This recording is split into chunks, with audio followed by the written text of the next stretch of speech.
Title: The Journey of Droplet Dan. Have you ever wondered what it's like to be a tiny drop of water?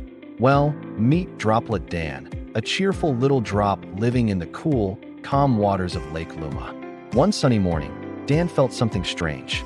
The sun's rays were warming the lake, and Dan began to feel lighter and lighter, until, whoosh, he lifted off the surface. Whoa, what's happening? Dan laughed. This, he soon learned, was evaporation. When the sun heats water, it turns into water vapor, an invisible gas that rises into the sky. Dan was now floating freely in the air, drifting upwards like a tiny explorer. As he climbed higher, the air around him grew cooler. Dan felt himself slowing down, becoming heavier again. He wasn't a gas anymore. He was turning back into a tiny water droplet. Condensation, Dan whispered proudly, remembering what the wise old lake had told him. When water vapor cools, it changes back into liquid droplets. Soon, Dan found himself joining millions of other droplets. Together, they formed a fluffy white cloud. "This is Cloud Kingdom," said a droplet named Clara. "We live here until we become too heavy to float." And she was right. As the droplets gathered, the cloud grew darker and heavier. One windy afternoon, Dan felt the cloud rumble. "It's time," Clara shouted. Suddenly, Dan and the others began to fall.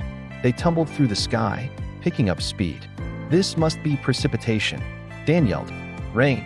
Down, down, down he went, riding the wind like a roller coaster, until he splashed back into Lake Luma."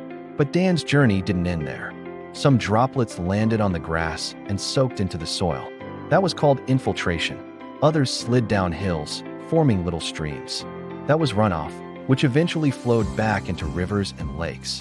Dan realized something amazing. Every drop of water is always on a journey. Sometimes it's a lake, sometimes a cloud, sometimes rain or vapor, but it's always moving in a cycle that never stops. Back home in Lake Luma, Dan looked up at the bright sun again. "Rest while you can," Clara called from the sky. "You'll be back soon." Dan smiled. He knew she was right. The water cycle, evaporation, condensation, precipitation, and collection, was his never-ending adventure. And that was the journey of Droplet Dan.